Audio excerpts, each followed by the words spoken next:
الحمد لله نحمده ونستعينه ونستغفره ونؤمن به ونتوكل عليه ونعوذ بالله من شرور أنفسنا ومن سيئات أعمالنا من يهده الله فلا مضل له ومن يضلله فلا هادي له ونشهد أن لا إله إلا الله وحده لا شريك له ونشهد أن سيدنا ومولانا محمدا عبده ورسوله أرسله إلى الناس كافة بالحق بشيرا ونذيرا وآتاه جوامع الكلم ومنابع الحكم ووعده مقاما محمودا وجعله سراجا منيرا صلى الله تعالى عليه وعلى آله وأصحابه وأزواجه وذرياته وبارك وسلم تسليما كثيرا كثيرا.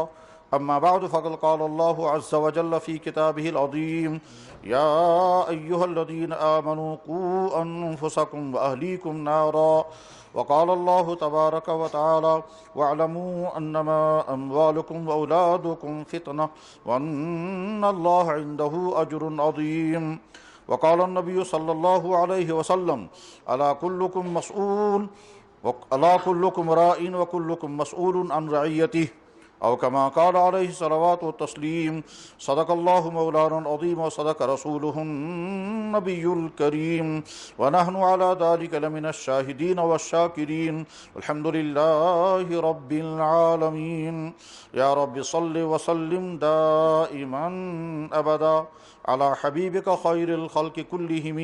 مولاي صل وسلم دائما أبدا على حبيبك خير الخلق كلهم. مولاي صل وسلم دائما أبدا على حبيبك خير الخلق كلهم. محترم بزرگوں اور دوستو، اس وقت یہاں پر دو قرآن کریم کی آیتیں پڑھی گئیں اور ایک مبارک حدیث پڑھی گئی، اور ان تینوں چیزوں کا تعلق ایک مخصوص مضمون کے ساتھ ہے. اللہ جل شانہ اپنے بندوں کو خطاب کرتے ہیں تو خطاب کرنے کے دو انداز ہوتے ہیں. کبھی خطاب کرتے ہیں تو کہتے ہیں یا ایھا الناس، اور کبھی خطاب کرتے ہیں تو کہتے ہیں یا ایھا الذین آمنوا. پہلا سوال یہ ہے کہ اللہ جل شانہ اپنے بندوں کو خطاب کیوں کرتے ہیں؟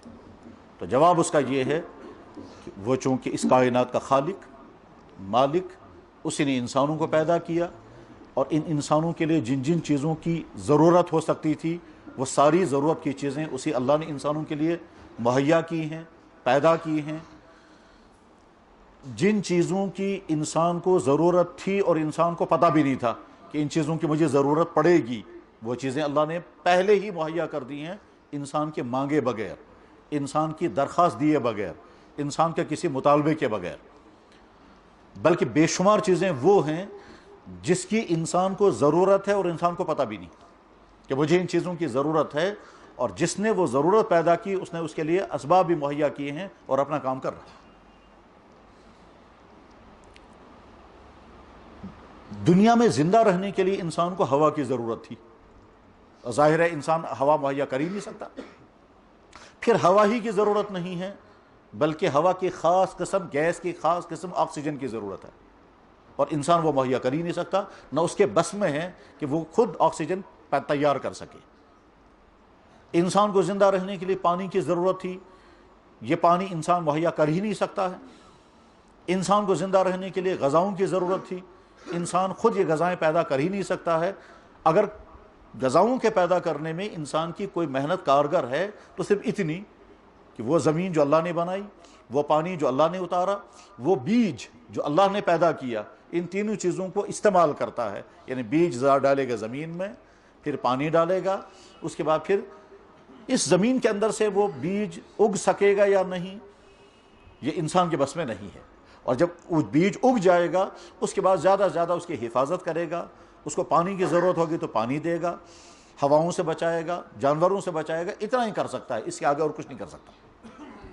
اللہ تعالیٰ اس کو قرآن کریم میں بیان فرماتے ہیں: اَأَنْتُمْ تَزْرَعُونَهُ أَمْ نَحْنُ الزَّارِعُونَ. یہ جو زمین سے طرح طرح کی چیزیں تمہارے لیے نکل رہی ہیں، یہ تم اگاتے ہو یا میں اگاتا ہوں؟ اَأَنْتُمْ تَزْرَعُونَهُ، کیا تم اگا رہے ہو ان کو یا میں اگا رہا ہوں؟ تم نے اتنا کیا، ایک بیج کا دانہ زمین میں ڈالا، اور وہ بیج کا دانہ بھی تمہارا خود کا پیدا کیا ہوا نہیں ہے. اس کو بھی میں نے ہی مہیا کیا، تیار کیا، اور اس کو ایسا تیار کیا کہ وہ تمہارے پاس محفوظ رہے گا، اور وقت پر تم اسی دانے کو زمین پر ڈال دو گے، اس کے بعد پھر زمین کے دانے میں سے میں مزید فصل کیسے اگاؤں گا یہ میرے اپنے ہاتھ میں ہے۔ دلچسپ بات ہے، دانا اور مٹی کے اندر اگر پانی کے اثرات ہوں، گیلی مٹی ہو، یہ دو ہی تین چیزیں جو مل جائیں گی تو دانا اگ جاتا ہے۔ یہ تین چیزیں جو ہی جمع ہو جاتی ہیں تو دانا اگ جاتا ہے۔ اسی وجہ سے چیونٹی جب دانوں کا سٹاک زمین کے اندر جمع کرتی ہے تو اسے ڈر رہتا ہے کہ یہ دانہ اگ جائے گا، اور جب اگ جائے گا تو پھر میرے کام کا نہیں رہے گا۔ تو اس دانے کو بچانے کے لیے کہ یہ اگنا نہیں چاہیے، کیونکہ مٹی میں رکھنا ہے اسے، اور مٹی کے اندر وہ سوراخ بنائے گی، اور سوراخ بنانے کے لیے پہلے مٹی کو باہر نکالیں گی، اور اس کے بعد اندر جب وہ سوراخ بن جائے گا تو پھر باہر سے دانے سٹاک جمع کرتی رہے گی، اور وہ جو دانے ہیں وہ چونکہ مٹی کے اندر ہیں، الگ سے ان کا کوئی مکان نہیں، تو ان دانوں کے اگ جانے کا خطرہ ہے۔ دانوں کے اگ جانے کا خطرہ ہے، اس وجہ سے چیونٹی ان دانوں کے دو ٹکڑے کر دیتی ہے تاکہ یہ اگ نہ سکے، اور جن دانوں کے بارے میں اسے معلوم ہے کہ دو ٹکڑے کرنے کے باوجود بھی یہ اگ جائیں گے، ان دانوں کے 4 ٹکڑے کر دیتی ہے۔ اس کے بعد پھر وہ دانے اس کے لیے محفوظ رہتے ہیں، اور ساری سردیاں وہ زمین کے اندر رہتی ہیں۔ خیر، تو اللہ جل شانہ نے انسانوں کے لیے وہ تمام چیزیں مہیا کی ہیں جن کی انسانوں کو ضرورت تھی، باہر بھی اور اندر بھی۔ جیسے انسان کو نہیں معلوم تھا کہ دنیا میں جا کر کے مجھے آنکھیں ہونی چاہیے اور آنکھوں میں دیکھنے کی طاقت ہونی چاہیے، دنیا میں جا کر کے مجھے میموری سسٹم ہونا چاہیے تاکہ میں زندگی گزار سکوں چیزوں کو یاد رکھ کر کے، دنیا میں جا کر کے میرے اندر فیلنگ سسٹم ہونا چاہیے تاکہ میں فیل کر سکوں چیزوں کو، دنیا میں مجھے باہر کی چیز آنکھوں کی میں دیکھنے کی طاقت ہونی چاہیے، کانوں میں سننے کی طاقت، زبان میں بولنے کی طاقت، ہاتھوں میں کام کی طاقت، پاؤں میں چلنے کی طاقت، جسم میں ناخن بڑھنے، یہ ساری چیزیں ہونی چاہیے، اور اس کے ساتھ ساتھ اندر کی بہت ساری طاقتیں، جذبات بھی ہونے چاہیے، احساسات ہونے چاہیے، خوشی محسوس کرنے کی صلاحیت ہونی چاہیے، غم محسوس کرنے کی صلاحیت ہونی چاہیے، غم کو جھیلنے کی صلاحیت ہونی چاہیے، خوشی کو فیل کرنے کی صلاحیت ہونی چاہیے، چیزوں کو یاد رکھنے کی، فیصلے کرنے کی، اور 2 چیزوں کو جوڑ کر تیسری چیز کا فیصلہ یہ ساری چیزیں ہونی چاہیے۔ انسان کو نہیں معلوم تھا، اللہ نے یہ سب کچھ عطا کیا۔ اب یہ سب کچھ جب عطا کیا تو باہر کی جو کچھ ہے وہ بھی اللہ کے پیدا کیا ہوا، اور زمین انسان کے اندر جو کچھ ہے وہ بھی سب اللہ تعالیٰ کے پیدا کیا، اور یہ سارا اللہ جل شانہ اپنے قرآن میں ڈیٹیل کے ساتھ بتاتے ہیں، ایک ایک چیز، کہ میں نے تمہارے لیے پانی بھی اتارا، ہوا مہیا کی، غذائیں پیدا کی، پھل پیدا کیے، سبزیاں پیدا کی، زمین سے ساری چیزیں تمہارے لیے اگتی ہیں، جانور تمہارے لیے پیدا کیے، جانور تمہارے ماتحت بنا دیے، جانور سے تم طرح طرح کے فائدے اٹھا رہے ہو، بنائے ہوئے میرے ہیں، نیز تمہارے جسم کے اندر میں نے یہ صلاحیتیں رکھی ہیں، یہ چیزیں تم کو عطا کی ہیں، تم نے مانگا بھی نہیں تھا مجھ سے، میں نے یہ سب کچھ دیا، اور تمہارا جسم جس چیز کا تقاضا کرتا تھا اس کے تقاضے کے بعد میں نے وہ چیزیں اس کے اندر مہیا کر دی ہیں۔ بچہ پیدا ہوتا ہے، ابھی دانت اس کے نہیں آئے ہیں کیونکہ دانتوں کی بھی ضرورت نہیں ہے، آگے چل کر جب اس کو غذائیں چبانی ہوں گی اس کو دانت عطا کر دیں گے۔ یہی بچہ آگے چل کر کے جب بالغ ہونے کے قریب ہوگا تو اب اس کے باڈی کے اندر نئے ہارمونز کام کرنے لگیں گے، یہ مرد بنے گا، ایک فیمیل ہوگی، وہ جب بڑی ہو جائے گی، بالغ ہونے لگے گی تو اس کا سسٹم جو ہے وہ عورت جیسا سسٹم بنے گا، اس کا مینسس کا سسٹم شروع ہوگا، اس کے چھاتیاں بننی شروع ہو جائیں گی، چھاتیوں میں دودھ بننے کی رگیں تیار ہو جائیں گی، آگے چل کر اس کو، یہ سب اللہ کرتے ہیں۔ تو جب یہ سب کچھ اللہ نے، تو اللہ کو کہنے کہا کہ اے میرے بندو، اے انسانوں، تو اللہ جل شانہ جب خطاب کرتے ہیں تو کہتے ہیں یا ایھا الناس، اے انسانوں، اور کبھی خطاب کرتے ہیں کہتے ہیں یا ایھا الذین آمنوا، اے ایمان والو، اور اللہ ہی کو حق ہے کہ خطاب کرنے کا، کیونکہ سب کچھ اللہ کا بنایا ہوا۔ کافی دنوں پہلے جب کسی صاحب نے مجھے فون پر کہا تھا کہ میں ایک اسٹوڈنٹ ہوں اور یہاں کے پروفیسر صاحب بات کرنا چاہتے ہیں، تو میں نے ان سے کہا ٹھیک ہے دے دو ان کو۔ تو اس پروفیسر صاحب نے جب وہ فون لیا تو وہ کہتا ہے کہ بحث پروفیسر، میں تو بس ٹھیک بحث اتھیسٹ، میں ملحد ہوں۔ تو یہ سن کر مجھے بہت حیرانگی ہوئی کہ ایک آدمی فخر کے ساتھ کہتا ہے میں اتھیسٹ ہوں۔ اب ظاہر ہے جب اس نے اتھیسٹ کہا تو فوراً سمجھ میں آ گیا اس کے سوالات کیا ہوں گے، اور وہ سوالات جو ہیں وہ فون پر حل ہونے والے نہیں ہیں، وہ تو لمبی ڈسکشن ہی کرنی پڑتی ہیں، اور اس کے بعد بھی اللہ کی قدرت میں ہے ہدایت کسی کو ملے کسی کو نہ ملے۔ بعض دفعہ دلائل اور ثبوت اور پروف آنے کے باوجود آدمی قبول نہیں کرتا، اور بعض دفعہ بہت معمولی چیز سن کر انسان قبول کر لیتا ہے۔ تو ہدایت کے فیصلے اللہ کی طرف سے آتے ہیں، تو اس لیے فون پر کیا بات کریں گے اس سے؟ تو میں نے ان سے کہا پروفیسر صاحب وہ ہسو یور ہوتا تمہیں کیا سوال کرنے ہوں گے وہ بعد میں پوچھنا، پہلے میری بات سنو آپ۔ تو میں نے ان سے جو عرض کیا وہ یہ کہ زندہ رہنے کے لیے ہوا چاہیے، وہ اللہ نے پیدا کی، زندہ رہنے کے لیے پانی چاہیے، وہ اللہ اتارتے ہیں، زندہ رہنے کے لیے غذائیں چاہیے، وہ زمین سے نکلتی ہیں اور اللہ پیدا کرتے ہیں۔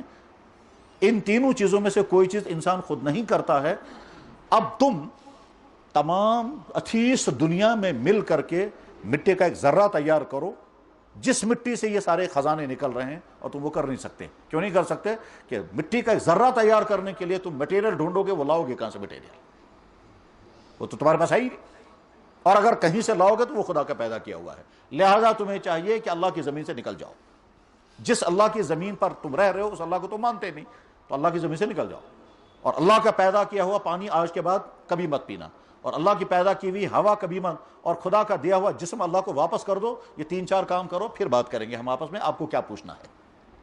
جرمہ کافی کر یہ کو خاموش۔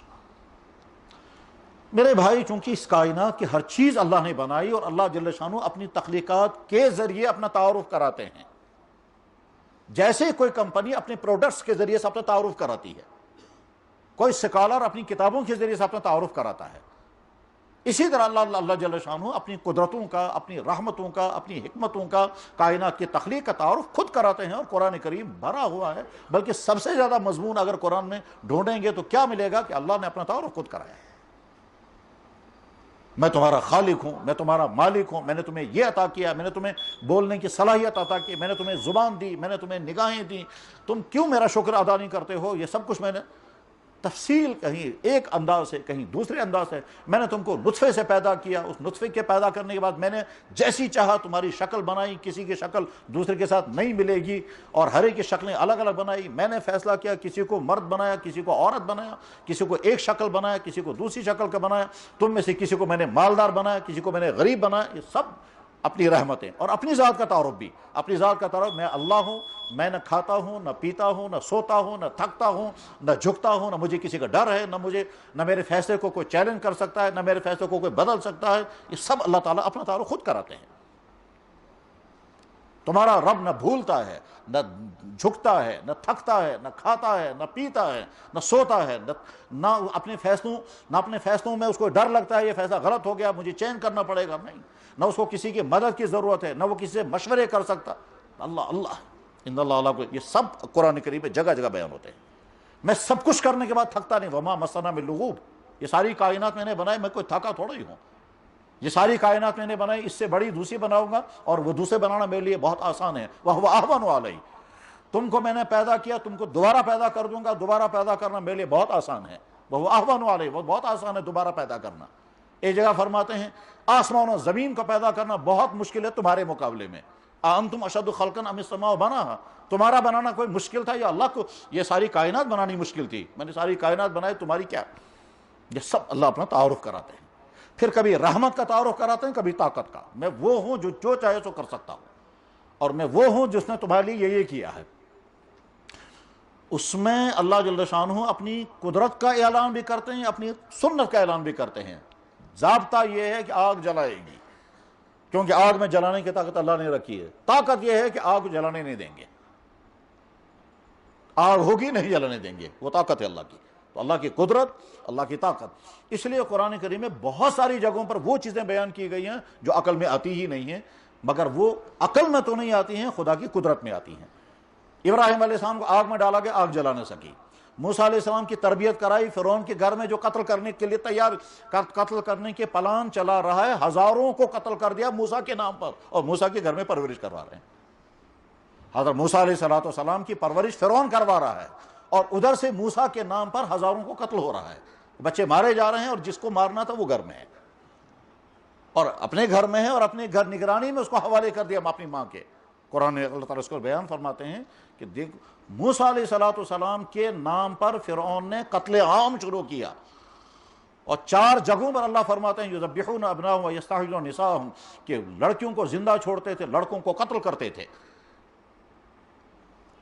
کیوں؟ تاکہ وہ موسیٰ دنیا میں زندہ نہ رہ پائے، اور جس موسیٰ کو قتل کرنے کے لیے یہ سب کچھ ہو رہا ہے، وہ موسیٰ علیہ السلام ان کی ماں نے اللہ کے حکم پر دریا میں ڈال دیا، اور وہ دریا میں بہتے بہتے وہ صندوق جس کے اندر وہ موسیٰ علیہ السلام تھے وہ فرعون کے محل کے پاس پہنچا، فرعون نے وہ صندوق اٹھوایا، موسیٰ علیہ السلام بچہ نکل گیا، فرعون سمجھ گیا کہ صاحب یہ تو کسی نے اپنا بچہ بچانے کے لیے دریا میں ڈالا ہے، یہ ہو سکتا ہے وہی بچہ ہو۔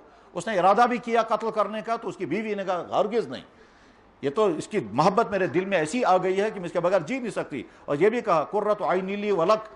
فرعون نے کہا نہیں ہو سکتا ہے یہ وہی بچہ ہو جس کو قتل کرنے کے لیے بنی اسرائیل کے ہزاروں قتل ہو رہے ہیں بچے، یہ انہی میں سے ہو سکتا۔ بیوی نے کہا بالکل نہیں، میں اس کو ہاتھ نہیں لگانے دوں گا۔ قرۃ عین لی ولک، یا اس چین تمہاری آنکھوں کی ٹھنڈک اور میری آنکھوں کی ٹھنڈک، ممکن چی بچ بنی چین کھاتے تھے اچگاش، میں نہیں کھاتے تھے اچگاش، میرے لیے بھی آنکھوں کی ٹھنڈک بنے گا۔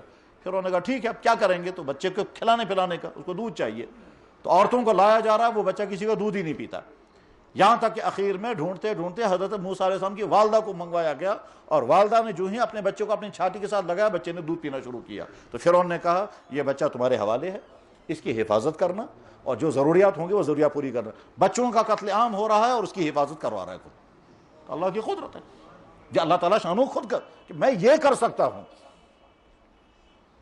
جناب رسول اکرم صلی اللہ علیہ وسلم جب غار ثور میں تشریف لے گئے اور کفار مکہ نے پورے علاقے کو ڈھونڈنا شروع کیا ہیں کہاں یہ، اور ڈھونڈتے ڈھونڈتے پہاڑی پر پہنچے، اس غار پر پہنچے، اس پتھر پر کھڑے ہو گئے۔ حضرت ابوبکر صدیق نے کہا یا رسول اللہ وہ تو آگے دیکھیں پاؤں نظر آ رہے ہیں۔ ابوبکر صدیق گھبرا گئے، تو اس وقت اللہ کے نبی علیہ السلام نے فرمایا کہ اللہ ہمارے ساتھ ہے، ان اللہ معانا، اللہ ہمارے ساتھ ہے، گھبراؤ مت، لا تحزن، گھبراؤ مت، ان اللہ معنا، اللہ ہمارے ساتھ ہے۔ اگر اس کا فیصلہ ہماری حفاظت کا تو حفاظت ہوگی، اور اگر فیصلہ کچھ اور ہے تو وہی ہوگا۔ وہ آپس میں مشورہ کر رہے ہیں، یا دیو تیل نظر، یہ اندر مسجد اس کے نیچے تو نہیں بیٹھے ہیں، اور وہ آوازیں سن رہے ہیں۔ جس چٹان کے نیچے دونوں بیٹھے ہیں، اس چٹان کے اوپر کھڑے ہو کر کے وہ کہہ رہے ہیں نیچے بھی نظر دیں گے، ادھر تو نہیں ہے۔ اور یہ بات حضرت ابوبکر صدیق اور جناب رسول اللہ سن رہے ہیں، ظاہر ہے وہ ایسے دیکھتے تو نیچے وہ تھے، تو جب نیچے نظر کرنے لگے وہاں مکڑی کا جال لگا ہوا تھا، تو ایک نے دوسرے سے کہا اگر اندر آ سین تم گمن تل کہتا ہے یہ زرزار، یہ مکڑی کا جال نیچے نہیں ہوتا، اس کا مطلب اندر کوئی نہیں گیا ہے، بس اس بات سے وہ ہٹ گئے۔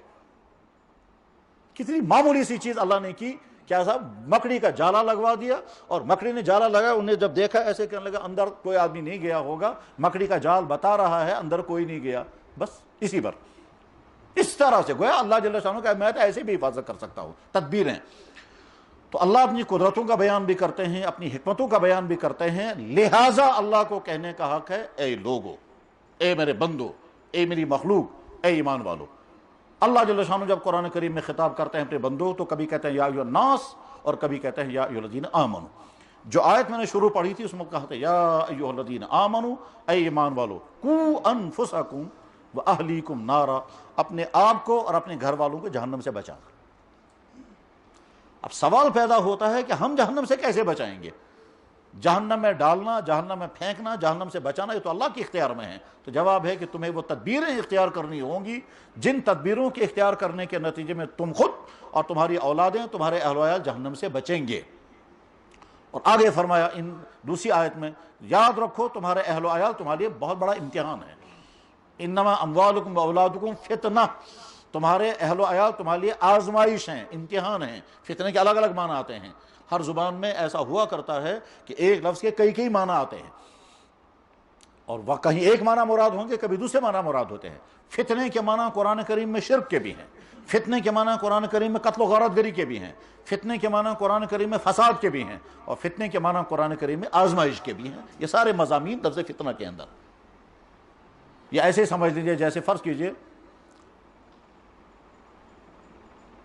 کوشر پیٹ سے طول، طول کے معنی نیچے سے کوئی چیز اٹھاؤ، اور طول کے معنی وہ چیز جو کھائی بھی جاتی ہے، وہ بھی طول ہے اور یہ بھی طول ہے۔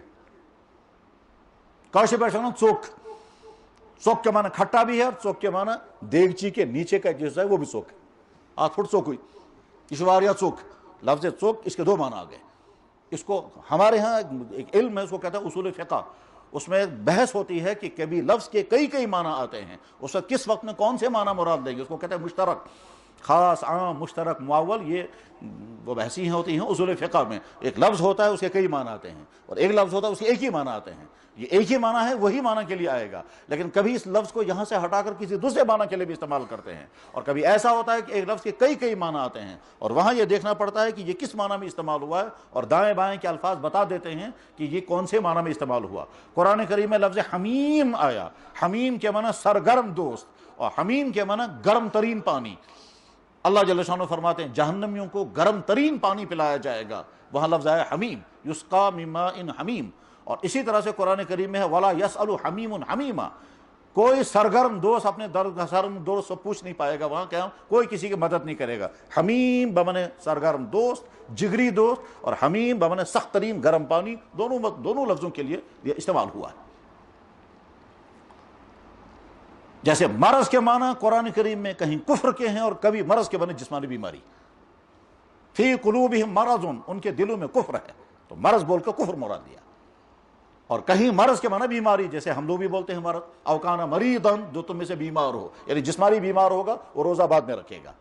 بس ٹھیک اسی طرح سے فتنے کا لفظ آتا ہے قرآن کریم میں, ایک جگہ یہ فتنے کا لفظ فساد کے لیے بھی ہے, اور شرک اور کفر کے لیے بھی ہے, اور یہ فتنے کا لفظ آزمائش کے لیے بھی ہے. تو اللہ تعالیٰ فرماتے ہیں یہ تمہاری اولاد تمہارے لیے امتحان ہے کہ تم اپنی اولاد کی تربیت کیسی کرو گے, اور انجام تمہارا یہ اولاد کیسی بنے گی.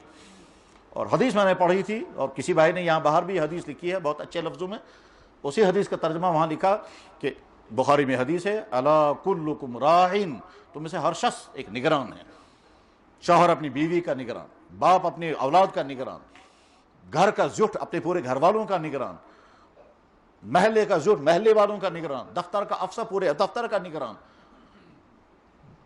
شہر کا افسر شہر کا نگران, ملک کا ذمہ دار پورے ملک کا نگران. الا کلکم راعٍ, تم میں سے ہر شخص کسی نہ کسی کا نگران ہے, اور کسی کا نہیں تو اپنے جسم کے نگران تو ہو تم. تمہارا جسم تو تمہاری نگرانی میں کام کر رہا ہے, تمہاری آنکھیں تمہاری نگرانی میں کام کریں گی, تمہارا دماغ تمہاری نگرانی میں سوچتا ہے جو کچھ سوچتا ہے, تم اپنی باڈی کو استعمال کرتے ہو جیسے تم چاہتے ہو, تو گویا تم اپنی باڈی کے بھی نگران ہو. الا کلکم راعٍ, تم میں سے ہر شخص نگران ہیں. اور اس میں بھی جناب رسول اکرم صلی اللہ علیہ وسلم نے لفظ استعمال فرمایا راعی, اور راعی کے اصل معنی ہے چرواہا. تم میں سے ہر شخص چرواہے کی طرح سے ہے. چرواہے کا کام کیا ہوتا ہے, وہ اپنی آرام کی پرواہ کبھی نہیں کرتا, اس کو اپنے سے زیادہ فکر ہوتا ہے اپنے جانور کی. اور اگر یہ بات سمجھنا چاہیں تو بکر والوں کو دیکھیں کہ جناب 3 مہینے وہ سفر کرتے رہتے اپنی بکری کی وجہ سے. وہ رات کو سوئے گا تو بار بار پتھروں میں بیٹھ کر سوتے, اپنی بکریوں کی نگرانی کرے گا, اور اپنی حفاظت اتنی نہیں ہے جتنی ان جانوروں کی حفاظت کرے گا. اور وہ نافرمانی بھی کریں گے تب بھی ان کو ایسی سزا نہیں ہے جسے بکری کی ہڈیاں ٹوٹ جائیں, ہلکی, اور سیٹیاں بجا بجا کر کے ان کو چلاتے رہتے ہیں. یہ ان کی زندگی کا دیکھو یہ کس طرح سے اپنی جانوروں کی حفاظت بھی کرتے ہیں. ان جگہوں پر پہنچائیں گے جہاں ان کو گھاس ملے, پانی ملے, بیمار ہو تو کندھے پر اٹھائے گا, کمزور ہوگا تو کندھے پر اٹھا کر کے چلتا ہے. یہ اس کا منظر دکھایا. الا کلکم راعٍ, تم میں سے ہر شخص ایسا ہے جیسا کہ چرواہا ہوتا ہے اپنے جانوروں کے لیے. جانور بے عقل ہیں, ان کو نہیں معلوم ہے ہم کو کیا, تو یہ انسان کو چلاتا. تو اللہ کے نبی علیہ السلام نے لفظ راعی استعمال کیا انسان کو سارا مضمون سمجھانے کے لیے. قرآن کریم میں بھی ایسا ہوتا ہے, احادیث میں بھی ایسا ہوتا ہے. مثلا قرآن کریم میں کیا کہ میاں بیوی کو کہا تم ایک دوسرے کے لیے لباس ہو, ہن لباس لکم وانتم لباس لہن. شوہر بیوی کے لیے لباس, بیوی شوہر کے لیے لباس. تو پہلے اس کو سمجھنا ہے کہ لباس کا کام کیا ہوتا ہے. لباس انسان کے جسم کو بچاتا ہے, اور انسان لباس کو بچاتا ہے.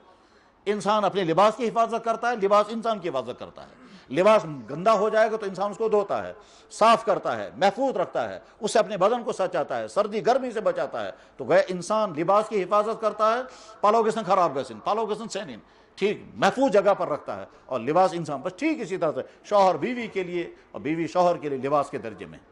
تو اللہ جل شانہ فرما رہے ہیں تمہاری اولادیں تمہارے لیے آزمائش ہیں, اور اللہ کے نبی علیہ السلام نے فرمایا تم نگران ہو, اور اپنے گھروں کے تو نگران, تم سے پوچھا جائے گا تمہارے گھر والوں کا حال کیا رہا. ان دونوں آیتوں اور اس حدیث کو سامنے رکھ کر کا مضمون جو سمجھنا ہے وہ یہ کہ میرے بھائیو, اللہ نے ہم کو 2 اہم ترین امانتیں عطا کی ہیں. ایک ہم کو ہمارا جسم یعنی ہماری جوانی, اور ہم کو اولادیں. جن کے نکاح ہوئے ہیں ان کے گھروں میں اولادیں, اور جن کے نکاح بھی نہیں ہوئے ہیں ان کا جسم ان کے پاس امانت. اگر یہ دونوں اپنی امانتوں کو ٹھیک طرح سے جو ان کے تقاضے ہیں چلائیں گے تو ٹھیک, ورنہ تباہ ہو جائیں گے.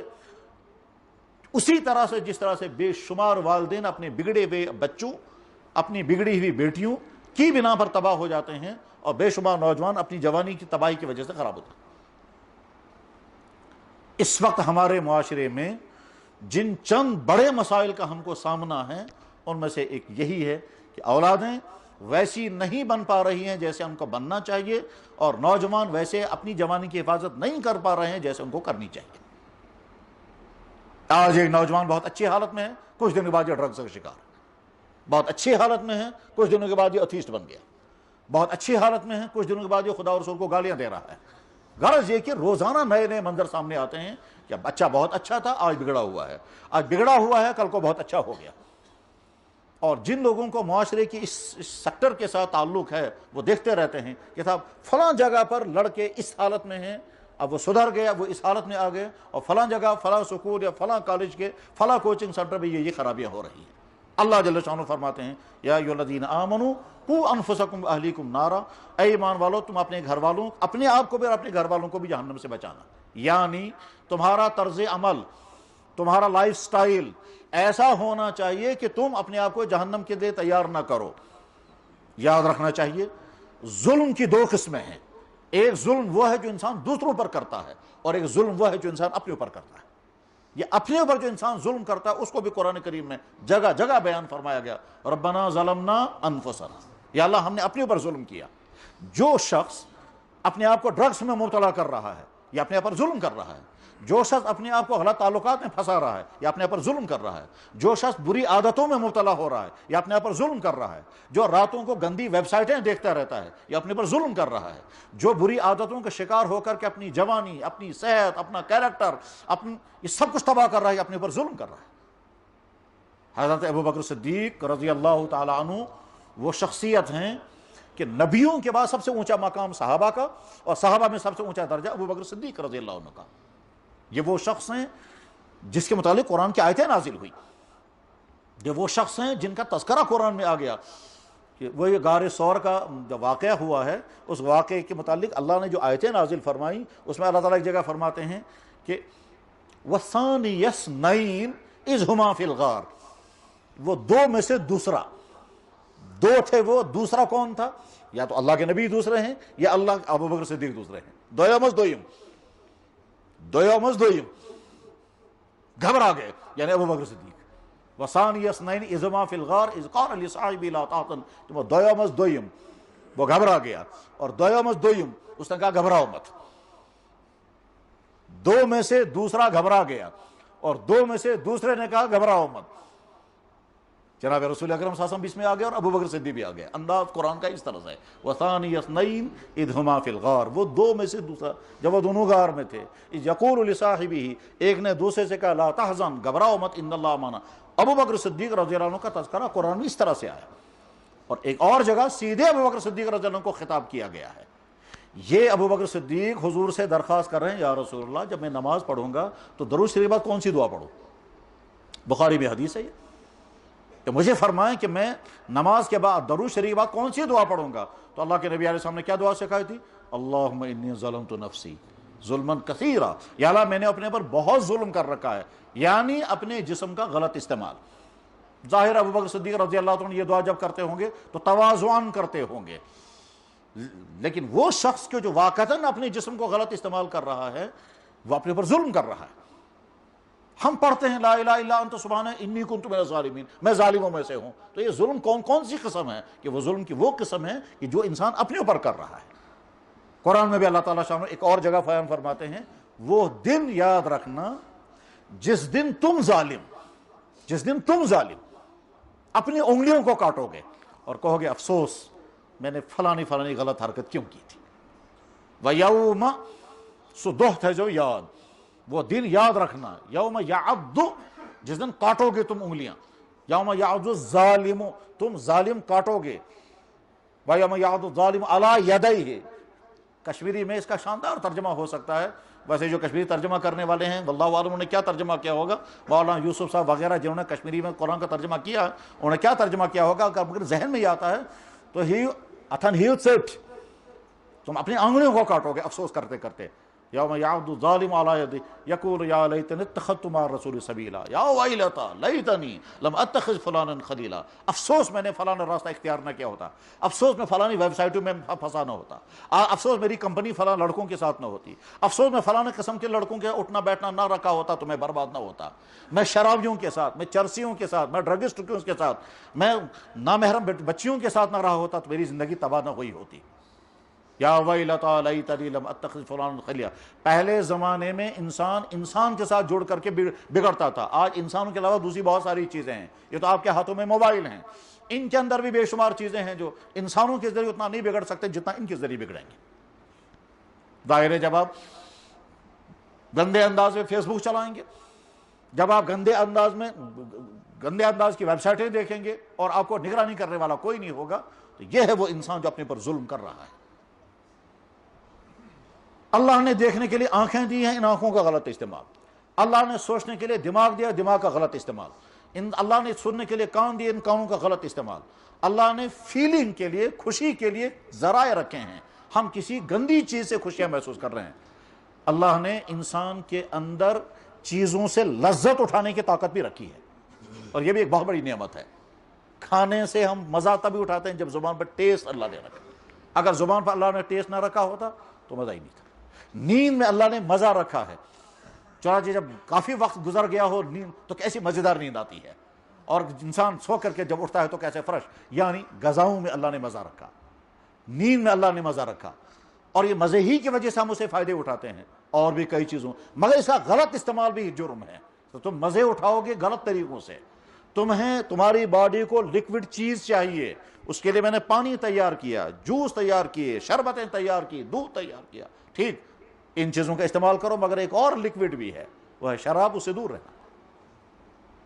اب اگر انسان لذت اٹھا رہا ہے ان چیزوں سے جو چیزیں اللہ نے حرام کی ہیں، اور یہ بہت خطرناک مرحلہ ہوتا ہے، وہ خطرناک مرحلہ یہ کہ جب انسان کسی حرام چیز سے مزہ اٹھائے اور جرم کرے، اور جرم کرنے کے بعد پھر سوچے، اور سوچتے سوچتے پھر اسے خیال آئے، پھر خوش ہو جائے، اور پھر کیا اور کروں گا، تو یہ مرحلہ بہت خطرناک ہوتا ہے۔ خطرناک معنی یہ ہے کہ ایسا ہو سکتا ہے کہ ایمان رخصت ہو جائے، کیونکہ جرم کرنے پر خوش ہونا اور جرم کرنے پر مزہ اٹھانا اور پھر کہنا اور کروں گا، یہ جو اور کروں گا، ہونا تو یہ چاہیے کہ جرم ہی انسان نہ کرے، اور اب اگر ہو گیا تو اس کو احساس رہنا چاہیے غلط کر رہا ہوں میں، اور کرنے کے بعد پھر بار بار اس کے دل میں آنا چاہیے مجھ سے غلطی ہو گئی، مجھ سے غلطی ہو گئی۔ بالکل حدیثوں میں واقعہ موجود ہے کہ حضور کی خدمت میں ایک صحابی آئے، اس کا نام تھا ماعز، اور یہ صحابی قبیلہ بنو اسلم کے تھے، اسے ان کو کہتے ہیں ماعز اسلمی۔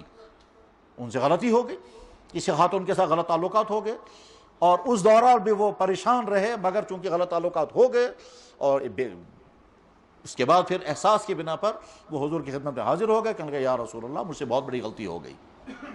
آپ نے فرمایا کیا ہوگا؟ کہنے لگے اس طرح سے، آپ نے چہرہ ہٹا لیا کہ اگر یہ واپس چلا جائے گا، توبہ کرے گا تو اللہ تعالیٰ معاف کر دیں گے، لیکن وہ گھوم کر کے دوسری طرف سے کہنے لگے یا رسول اللہ آپ اچھی طرح سے سن لیں، مجھ سے غلطی ہو گئی اور مجھے کسی طرح سے پاک کر لیں۔ اللہ کے نبی علیہ السلام نے پھر اعراض فرمایا، 4 مرتبہ جب اس شخص نے اقرار کر لیا، حالانکہ اسے معلوم تھا کہ اس کا انجام بہت خطرناک ہوگا، جس بات کا میں اقرار کر رہا ہوں اس کا نتیجہ میرے حق میں بہت خطرناک نکلے گا، مگر چونکہ ایمان میں پختگی تھی انہوں نے اس بات کی کوئی پرواہ نہیں کی کہ انجام میرا کیا، وہ انجام خطرناک ہوگا، میں اس انجام کو جھیلنے کے لیے تیار ہوں۔ چنانچہ اللہ کے نبی علیہ السلام نے فیصلہ سنا دیا کہ اس کو سب کے سامنے سنسار کیا جائے گا۔ چنانچہ مدینہ شریف کے کھلے بازار کے اندر سب کے سامنے ان کو پتھر مار کر کے ختم کر دیا گیا۔ بخاری شریف میں واقعہ آتا ہے۔ غرض یہ کہ اولن تو ایمان والے سے جرم ہونا ہی نہیں چاہیے، لیکن اگر جرم ہو جائے تو وہ اضطراب میں ہونا چاہیے، اور تب تک اس کو قرار ہی نہ آئے جب تک اللہ سے معافی نہ مانگ لے، یا اللہ مجھ سے وہ غلطی ہو گئی جس کی بنا پر آپ مجھ سے ناراض ہوں گے، اور میں کیسے اب زمین پر رہوں گا آپ کو ناراض کر کے، آپ کی زمین پر چل کر، آپ کی غذائیں کھا کر، آپ کے دی ہوئے جسم کو میں کیسے استعمال کروں گا آپ مجھ سے ناراض ہوں، تو بے قرار ہو کر کے تب تک جب تک کہ توبہ نہیں کرے گا تب تک وہ بے قرار۔ لیکن اس کے برخلاف اگر کوئی ایمان والا اس حالت میں ہے کہ وہ جرم، اس کے بعد خوشی، اور ساتھ میں یہ سوچتا ہے اور کروں گا اس جرم کو، اور کروں گا اس جرم کو، جب تک چلتا رہے گا تب تک کرتا رہوں گا، تو یہ حالت بے انتہا خطرناک ہوتی ہے، اور جب کسی قوم میں اکثریت ایسے لوگوں کی ہوتی ہے اس وقت اللہ تعالیٰ شان و فیصلہ کرتے ہیں قوم کو ختم کرتے ہیں.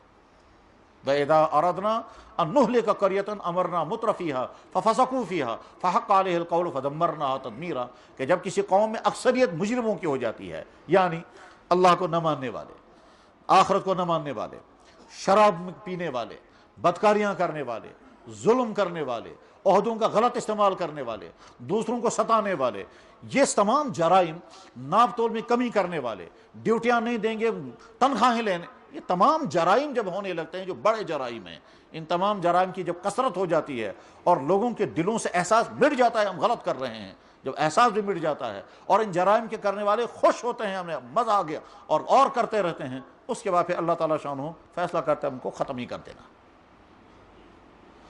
چنانچہ پچھلی قوموں میں سے کتنی قومیں اسی بنیاد پر ختم کر دی گئی. قوم شعیب کو ختم کیا گیا، تقریباً 5 یا 7 جگہ اللہ جل شانہ نے قوم شعیب کی ساری صورتحال بیان فرمائی کہ یہ جرم جب ہوتا ہے تو اس قوم کو میں زندہ نہیں رہنے دیتا. وہ جرم کیا تھا؟ بزنس میں غلطی، بزنس غلط چیزیں بیچنا، گندی چیزیں بیچنا، بزنس کے اندر پیسہ پورا لینا، مال کم دینا، بس اسی میں آتا ہے. ڈیوٹی نہ دینا، تنخواہ پوری لینا، چاہے وہ دکان کا سیلز مین ہو، چاہے وہ سڑک کا مزدور ہو، چاہے دفتر کا افسر ہو، کوئی بھی ہو، تنخواہ پوری کام کم، اسی میں وہ بھی آتا ہے. وَيْلٌ لِلْمُطَفِّفِينَ برباد ہو جائیں یہ لوگ کہ جو کرتے کم ہیں تنخواہ لیں گے پوری، پیسہ پورا لیں گے. اس میں سب آئیں گے، ایک ہی طبقہ نہیں. مدرسے میں پڑھانے والا استاد اس میں آئے گا، یتیم خانے میں کام کرنے والا ملازم اس میں آئے گا، مسجد میں کام کرنے والا مؤذن بھی اس میں آ جائے گا، جیسے دکان پر کام کرنے والا سیلز مین بھی آئے گا، دفتر کا ملازم، کمپنیوں کا ملازم، جو جہاں ڈیوٹی کر رہا ہے دوسرے کا کام کر رہا ہے، وہاں سے تنخواہ لینی، یہاں سے ہم کو کام کرنا ہے. اگر یہاں سے کام کم کیا، وہاں سے تنخواہ پوری لی تو اللہ تعالیٰ فرماتے برباد ہو جائیں گے. میرے بھائی، جو اللہ ہم کو فرما رہے ہیں اپنے آپ کو اور اپنے اہل و عیال کو جہنم کی آگ سے بچانا، اس کے معنی یہ ہیں کہ ہر باپ کو چاہیے کہ وہ اپنی گھر کی مستورات اور اپنی گھر کی اولادوں کی اتنی سخت نگرانی کرے کہ کہیں ان کی زندگی ایسی تو نہیں ہے کہ وہ مجرمانہ زندگی گزار رہے ہوں. اور اس سلسلے میں ہمارا حال بے انتہا زیادہ تباہ ہے کہ آج کے والدین کی اکثریت ایسی ہے کہ وہ اپنی اولادوں کی ہر خوشی پوری کریں گے، پر اولادیں بگڑ رہی ہیں اس کی کوئی پرواہ نہیں. آج کے والدین کی اکثریت کا حال یہ ہے، اکثریت، بہت سارے ہیں فکر مند لیکن اکثریت کا حال یہ ہے، اپنے بچوں کو پڑھانے کے لیے باہر بھیجیں گے، ٹھیک ہے، ان کی ساری ضرورتیں مہیا کریں گے، لیکن وہاں وہ ایمان سے خالی تو نہیں ہو رہے ہیں، وہاں ٹیکے تو نہیں لگا رہے ہیں، وہاں وہ شرک کے دھاگے تو نہیں باندھ رہے ہیں، وہاں وہ پرارتھنا سبھاؤں میں مورتی پوجا تو نہیں کر رہے ہیں، اور وہاں وہ شراب تو نہیں پی رہے ہیں، وہاں غلط تعلقات ڈانس میں تو نہیں کر رہے ہیں، اس کی کوئی پرواہ نہیں. اور وہاں کے کالجوں میں جا کر کے، وہاں کے سکولوں یا تعلیمی اداروں میں جا کر جب دیکھیں گے حال تو انتہائی خطرناک حال. ان کا کردار بھی تباہ ہو چکا ہے، ان کا ایمان بھی چھن چکا ہے. اب ان کے اندر ایمان اور مسلمان ہونے کی کوئی چیز باقی ہی نہیں رہی ہے، بس اتنا کنیکشن ہے. کیا صاحب؟ ایک مسلمان کا میں بیٹا ہوں، بس ایک مسلمان میرا باپ. ایک صاحب نے ابھی کچھ دنوں پہلے فون کیا، کہتا ہے جی میں نے بیٹی کو بھیجا تھا ڈاکٹری پڑھنے کے لیے چائنا. اب کیا مسئلہ ہے؟ کہنے لگا اس نے وہیں کہیں سے کسی سے نکاح کر لیا ہے، اب وہ یہاں آئے ہیں، کہتا ہے وہ شراب پیتے ہیں اور زین پینٹیں پہنتے ہیں، لگتا ہی نہیں یہ ہمارے گھر کے ہیں. اب کیا کریں ہم ان کو؟ اب ہم کیا کریں گے؟ آپ کہتا ہے جی داماد میرا آیا، وہ سمجھ میں نہیں آتا وہ انسانوں میں سے کون سی قوم میں سے ہے. اب وہ اپنے غم سنا رہا تھا.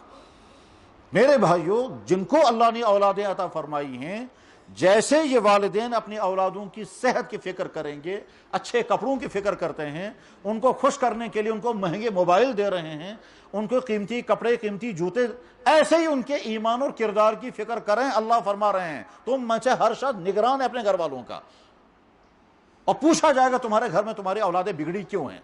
کلکم مسئول عن رعیتہ، تم میں سے ہر شخص سے پوچھا جائے گا تم نے اپنے گھر والوں کی تربیت کیسے کی تھی، وہ بگڑ تو نہیں گئے تھے. اگر اللہ کرے باپ ہے نمازی، بہت اچھا، اور بیٹا جو ہے وہ تنہائیوں میں بیٹھ کر کے گندی ویب سائٹیں دیکھ رہا ہے اسی گھر میں، باپ نماز پڑھ کر کے گیا اور بیٹا جو ہے وہ اپنے کمرے میں غلط ویب سائٹیں دیکھ رہا ہے، وہ ناچ گانے دیکھ رہا ہے، وہ بدکاریوں کے منظر دیکھ رہا ہے، وہ نہ جانے کن کن چیزیں، کیا کیا چیزیں دیکھ رہا ہے. تو اس باپ کو اگر اس کی نماز پر انعام ملے گا، لیکن اس کے گھر میں جو بیٹا بگڑ رہا ہے اس کی پوچھ ہوگی. یہ اسے بچ نہیں سکتا کہ جناب میری کا شاید نہیں پانی قبری کا سو پانی وانی قبر وسن، یہ جملہ چلنے والا نہیں ہے۔ اور اس کے ساتھ ہی یہ بھی ہے کہ صاحب وہ نسل جو بگڑ گئی وہ آپ کی وفادار ہرگز نہیں بن سکتی۔ چنانچہ کتنے ہی والدین روتے رہتے ہیں اپنی اولادوں کی وجہ سے کہ جی سب کچھ ہم نے اپنے اولاد پر کیا، آج ہماری اولادیں ہمیں یہ کر رہی ہے۔ جب ماں مجھے سنا رہی ہے، بیٹھ جاؤ نا نیچے، کیا بات ہے، جب ماں کہہ رہی ہے، میرا بیٹا کہتا ہے تو بدترین فاحشہ عورت ہے، آج ہی صبح ایک ماں سنا رہی تھی، کہنے لگا میرا بیٹا جس کے لیے میں نے کیا کیا کیا، اور وہی میرا بیٹا مجھے کیا کہتا ہے، تو دنیا کی سب سے فاحشہ عورت ہے۔ کہتی ہے میرا بیٹا جس کے لیے میں نے کیا کیا کیا، اس وقت تب رہتی وہاں نماز پڑھتا، کہنے لگا کیوں، مطلب جب تم نے تربیت نہیں کی اپنی اولاد کی، تمہارا وہی بیٹا جو کہہ رہا ہے تمہیں تم دنیا کی سب سے فاحشہ عورت ہو، اور وہی بیٹا تم کو تب رہت آتا ہے، کلاڑی لے کر آیا ماں کو ذبح کرنے۔ وجہ کیا، وجہ یہ ہوئی کہ ماں اسے کہتی ہے، کیا کہتی ہے کہ تمہارے غلط تعلقات جن کے ساتھ ہیں وہ ٹھیک نہیں ہے، اس پر وہ تبر لے کر آتا ہے۔ اپنی اولادوں کی فکر کریں میرے بھائیوں، اولاد اللہ جل شانہ کی ایک طرف سے نعمت ہے اور ایک طرف سے ذمہ داری بھی ہے۔ اتنی بڑی نعمت ہے کہ اس کے بغیر انسان کی زندگی ادھوری ہے۔ یہ وہ نعمت ہے کہ نبی بھی تمنائیں کرتے تھے، یا اللہ ہمیں اولاد عطا فرما دیجئے، بے اولاد نہیں رکھنا، اور نبیوں کی تمنائیں بلکہ دعائیں قرآن میں۔ حضرت ابراہیم علیہ السلام مسلسل دعا کرتے رہے، یا اللہ میں بے اولاد ہوں، اولاد عطا کر دیجئے، یا اللہ میں بے اولاد ہوں، اولاد عطا کر دیجئے۔ اور جب اولاد کی خوشخبری ان کو ملنے والی تھی تو وہ واقعہ بھی قرآن میں بیان فرمایا کہ حضرت ابراہیم علیہ السلام کے پاس کوئی مہمان آ گئے، ابراہیم علیہ السلام سمجھے مہمان ابھی کیا کرو، تو ان کے گھر میں تھا یا کہیں انتظام کیا، بہرحال وہ سونوگوتس بچڑا لایا، اس کو ذبح کیا مہمانوں کے لیے، اور تیار کر کے ان کے سامنے رہا، وہ کھاتے ہی نہیں تھے۔ قرآن کریم میں اللہ تعالیٰ بیان فرماتے ہیں مہمانوں نے کہا نہیں، کہ کیا بات ہوگی، آپ لوگ کیوں نہیں کھا رہے ہیں، یہ ٹھیک نہیں ہے، کہنے لگا ہم تو انسان ہیں ہی نہیں، ہم تو فرشتے ہیں۔ اچھا مگر آپ تو انسانی شکل میں آئے ہیں، کہنے لگا ہاں ہم انسانی شکل میں آئے ہیں، آپ کو ایک اہم ترین بشارت سنانے آئے ہیں، آپ فرمائیے کہ اللہ آپ کو اولاد عطا کریں گے۔ تو حضرت ابراہیم علیہ السلام خوش ہو گئے، ان کی اہلیہ کھڑی تھی، وہ فوراً چہرہ چھپا کر کے کہنے لگے بج رسمت میں کیوں تھا اولاد میں بڑھاپے میں ہوں، اب کیسی ہے اولاد؟ انہوں نے کہا اللہ کا فیصلہ ہے، آپ کو اولاد ملے گی۔ بہرحال تو بڑھاپے میں اللہ نے ان کو اولاد عطا فرمائی۔ بعد میں ابراہیم علیہ السلام اولاد کے ملنے پر مسلسل حمد پڑھتے تھے، الحمدللہ الذی وہب لی علی الکبر اسماعیل و اسحاق، شکر اس اللہ کا جس نے اس بڑھاپے میں مجھے بے اولاد نہیں رکھا، بڑھاپے میں مجھے اولاد عطا کر دی، اسماعیل بھی اور اسحاق بھی علیہ السلام۔ حضرت زکریا علیہ السلام بے اولاد ہیں، مسلسل دعائیں کرتے رہے، یا اللہ اولاد اولاد، پھر ساتھ میں کہتے تھے وہیں کیا اولاد، بجر، اب ایسا بال میرے سفید ہو گئے، ہڈیوں میں طاقت نہیں رہی، اب کیا اولاد ملے گی، لیکن دعا کرتے رہے۔ اللہ تعالیٰ شاہ نے بشارت دی، قرآن کریم میں 2 یا 3 جگہ بیان فرمایا کہ ہم نے بڑھاپے میں ان کو اولاد دی۔ زکریا علیہ السلام کہیں گے یا اللہ اب کیسی اولاد ہوگی، اللہ نے فرمایا میرا فیصلہ ہے تجھے اولاد دینی ہے۔ کہا تو کیسے ہوگی اولاد، کہا تم مسجد میں بیٹھو، چنانچہ مسجد میں انہوں نے اعتکاف کیا 3 دن، کہا وہ 3 دن کا اعتکاف علامت ہوگی کہ تم کو اولاد مل جائے گی۔ بعد میں زکریا علیہ السلام کا اولاد ملی، یحییٰ علیہ السلام دعا کرتے تھے رب لا تذرنی فردا وانت خیر الوارثین۔ تو اولاد کی نعمت وہ نعمت ہے جو نبی بھی مانگا کرتے تھے، اور جو بے اولاد بھائی ہوتے ہیں ان کا غم دیکھنا چاہیے، کیسا غم ہوتا ہے، کیسے وہ تڑپتے رہتے ہیں اور سناتے بھی رہتے ہیں۔ بے اولاد انسان کبھی بعد میں ہسپتالوں میں بچے اٹھاتے ہیں، بے اولاد انسان اب نہ جانے کیا کیا آئی وی ایف کرنا پڑتے ہیں اور کیا کیا شکلیں کرنی پڑتی ہیں۔ اب جب اللہ نے اولاد عطا فرمائی تو اولاد کو خوش رکھنے کے ساتھ ساتھ اس کی تربیت کی فکر ضرور کریں، ورنہ میرے بھائیو ایسا نہ ہو کہ آپ کے گھر میں آپ کے لیے مصیبت کھڑی ہو جائے۔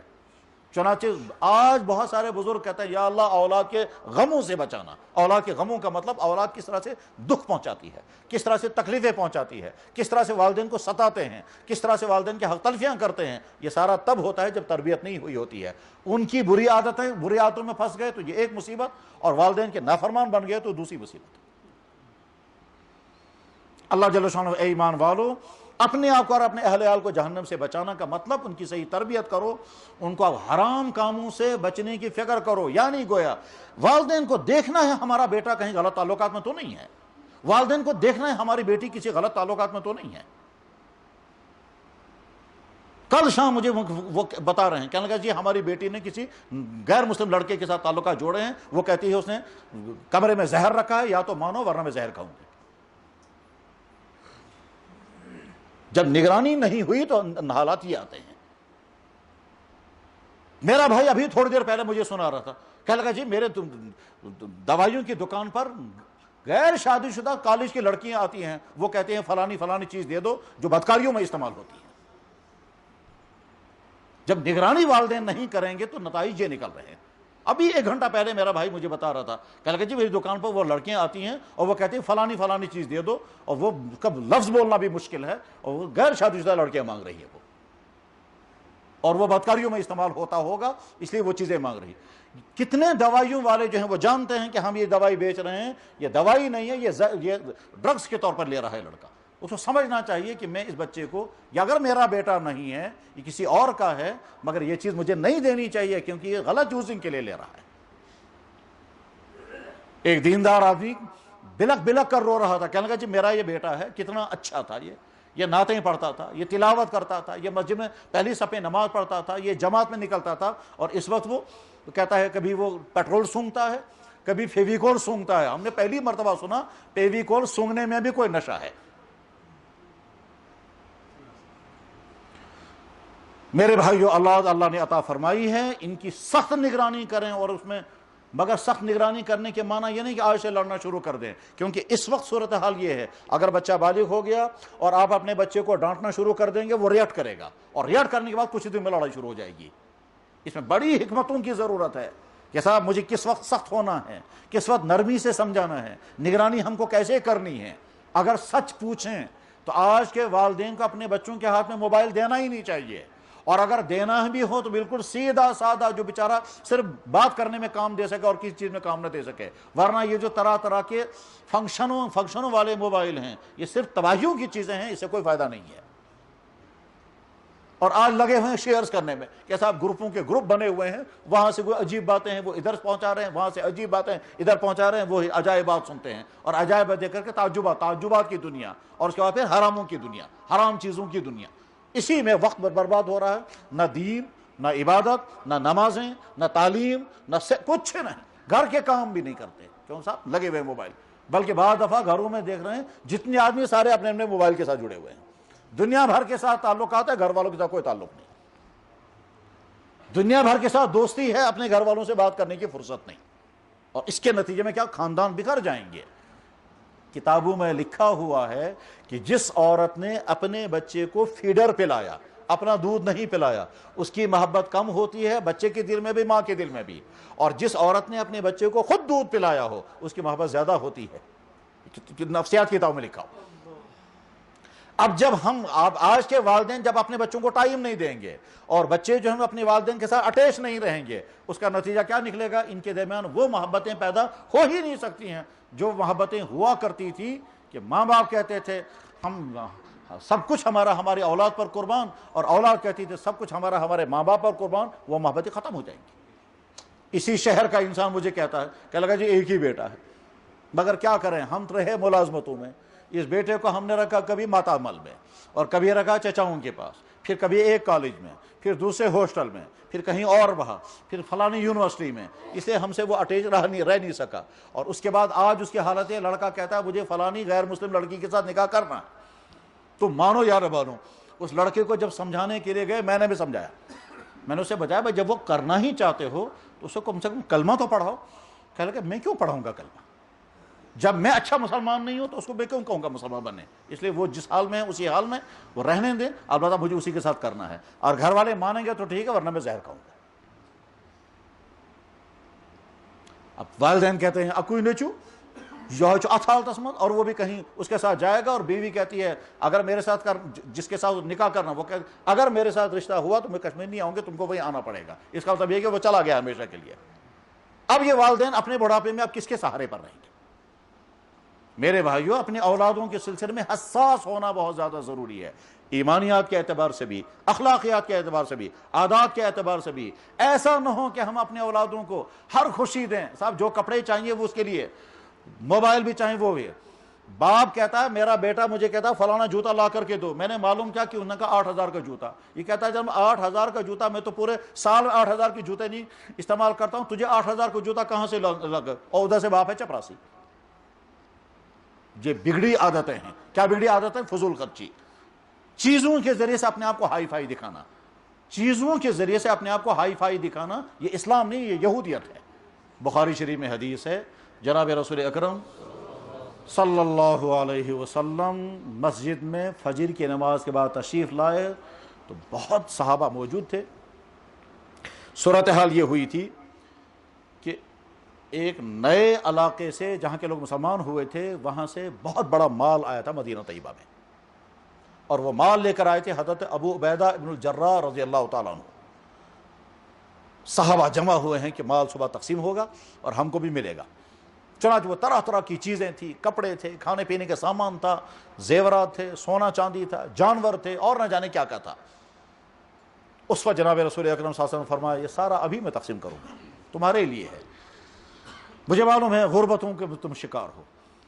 پھر اس کے بعد فرمایا لا اخشى علیکم الفقر، مجھے اس کی فکر نہیں ہے کہ میری امت کے اندر غربت اور فقیری آئے گی، اس کی فکر نہیں ہے۔ اس کے معنی یہ ہے اگر میری امت کا فرد ایمان والا ہوگا، اخلاق والا ہوگا، دین والا ہوگا، اس کو کتنی ہی غربت کیوں نہ آ جائے گا، کچھ نہیں ہوگا، پھاکے لگیں گے، ننگا رہے گا مگر رہے گا دین پر، جیسے صحابہ۔ مجھے اس کا ڈر نہیں، تم کو غربت آئے گی، فاقے لگیں گے، کچھ نہیں ہوگا۔ اللہ کے نبی نے سب سے زیادہ فاقے برداشت کیے، فرمایا مجھے اس بات کی فکر نہیں ہے تمہارے اندر غربت آئے گی۔ لا اخشى علیکم الفقر، بخاری میں حدیث ہے، لا اخشى علیکم الفقر، میں نہیں ڈر رہا ہوں اس بات سے میری امت میں غربت آ جائے، ولیکن اخشى ان تبسط علیکم الدنیا، ہاں مجھے اس بات کا ڈر ہے تمہارے پاس پیسہ آئے گا، تم کمپٹیشن کرو گے، ولیکن اخشى ان تبسط علیکم الدنیا فتنافسوا، پھر تم کمپٹیشن کرو گے، اس کے پاس چیز کیسی ہے، مجھے اس کے پاس اسے ہائی فائی ہونی چاہیے، وہ کہے گا اس کے پاس فلاں، میرے پاس اس سے ہائی فائی ہونی چاہیے، چیزوں سے تم اپنی عظمتیں ظاہر کرو۔ چنانچہ آج کا دور کمپٹیشن کا، بلکہ فخر کے ساتھ کہتے ہیں کمپٹیشن اعجاز۔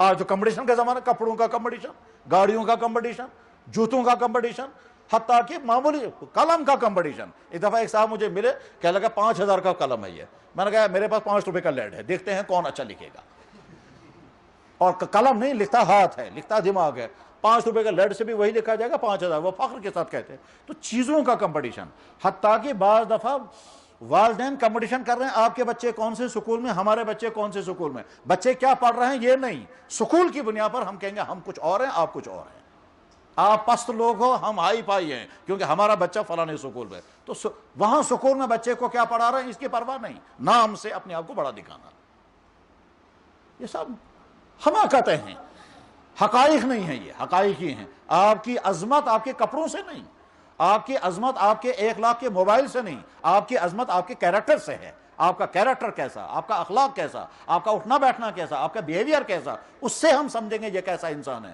کسی انسان کی جسم پر 10,000 کا سوٹ ہے اور ہاتھ میں جو ہے وہ 10,000 کی گھڑی ہے، دوسرے ہاتھ میں جو ہے وہ 50,000 کا موبائل ہے، مگر کیریکٹر لوز ہے، وہ شرابی ہے، وہ بدکار ہے، وہ رشوت خور ہے، وہ لڑاکو ہے، تو کیا کہیں گے ہم؟ کہیں گے خراب انسان۔ انسان اپنی عظمتیں اپنے کیریکٹر کے ساتھ ظاہر کرے، چیزوں سے نہیں۔ ایک انسان 40 لاکھ روپے کی گاڑی میں آیا مگر کیریکٹر اس کا خراب ہے، ہم گاڑی کی وجہ سے اس کا احترام نہیں کریں گے، ہم اس کے کیریکٹر کی وجہ سے اس کا اکرام اور احترام کرتے ہیں۔ میرے بھائیو، اپنی اولادوں کی تربیت کے سلسلے میں فکر مند ہو جائیں، ایسا نہ ہو کہ باپ جو تھا نمازی تھا اور گھر میں اتیش پیدا ہوا، ایسا نہ ہو باپ جو ہے وہ آنیسٹ تھا، گھر میں حرام کمانے والا پیدا ہوا، ایسا نہ ہو جس گھر کے اندر کوئی گناہ ہوتا ہی نہیں تھا۔ اللہ اکبر، اللہ حفاظت فرمائے۔ میرے بھائیو، ایک باپ نے مجھے روتے ہوئے کہا، کہتا میں ماں کے زو ہی نہیں رہی، کیا کہ جس گھر میں ہم نے کبھی ٹی وی نہیں چلایا اس گھر میں میرا بیٹا کسی لڑکی کو لے کر آ گیا اور رات گزاری اور کہا خاموش ورنہ خیریت۔ حالات یہاں تک پہنچے، کہتا ہے جس گھر میں ہم نے ٹی وی نہیں چلنے دیا اس گھر میں یہ واقعہ ہو گیا، کسی نامحرم کو لے کر کیا اور رات گزاری۔ اپنی اولادوں کی صحیح تربیت، اور اولادیں خود سوچیں، آپ کی یہ جوانی بے انتہا قیمتی بھی ہے اور خطرات میں بھی ہے، اور خطرات اس لیے چاروں طرف سے ماحول جو ہے وہ ایمان سوز ماحول، اخلاق سوز ماحول، عادات کو بگاڑنے والا ماحول، برائیوں کی طرف کھینچنے والا ماحول، اور ان تمام چیزوں سے بچنے کی جو صلاحیت وہ بہت کمزور ہے، ایمان کمزور ہے، ماحول میں پاکیزگی کم ہے، ماحول میں گندگیاں زیادہ ہیں، پاکیزگی کم ہیں۔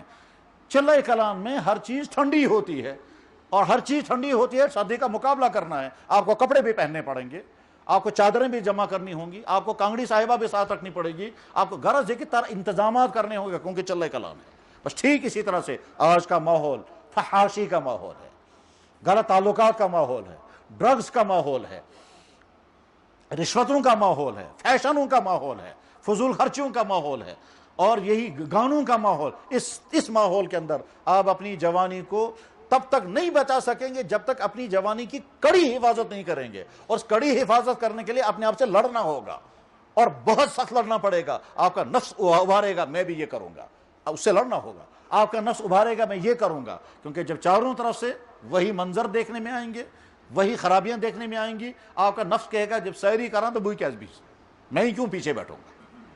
اور انعام ملنے والا کیا ہے کہ انعام ملنے والا آپ کی مستقبل کی زندگی محفوظ ہو جائے گی۔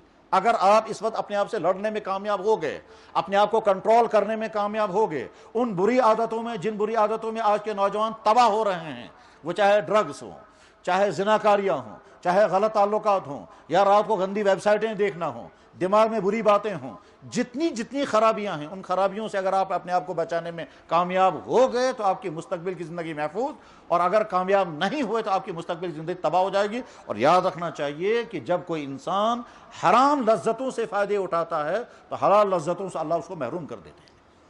یعنی جس شخص نے غیر شرعی تعلقات کے ذریعے سے لذتیں اٹھائیں، آگے چل کر جب نکاح ہوگا تو وہ کامیاب نہیں ہوگا۔ ازدواج زندگی کامیاب نہیں گزر سکتی۔ کیوں نہیں گزر سکتی؟ اس لیے کہ یا تو وہ جس کے ساتھ آپ کا نکاح ہوگا وہ بھی بد کردار ہوگی، تو گیا زناکار کو زناکار مل گئی، اور اگر وہ کیریکٹر والی ہوگی یا وہ بد کردار تھی اور آپ کیریکٹر، تو یہ رشتہ جڑے گا نہیں۔ قرآن کریم میں الخبیثات للخبیثین والخبیثون للخبیثات، گندگیوں میں زندگی گزارنے والا مرد پاکیزہ عورتوں کے ساتھ رہ ہی نہیں سکے گا، وہ کچھ اور کہے گا، وہ کچھ اور کہے گی۔ چنانچہ آج بھی یہاں کہ شوہر کہتا ہے فیشن کرنا چاہیے، بیوی کہتی ہے سوال ہی نہیں، بیوی کہتی ہے تم کیا دیندار بنے ہو، شوہر کہتا ہے مجھے۔ ٹکراؤ ہوتا رہتا ہے جب دونوں کا مائنڈ سیٹ ایک قسم کا نہ ہو۔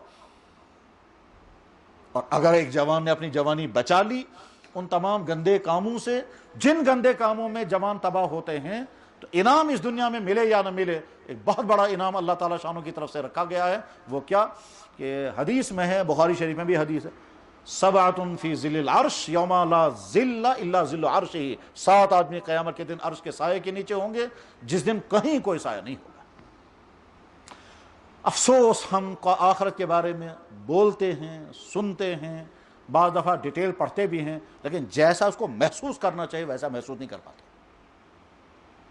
جو محسوس کرنے کی چیز ہے ویسا ہم نہیں محسوس کر پاتے۔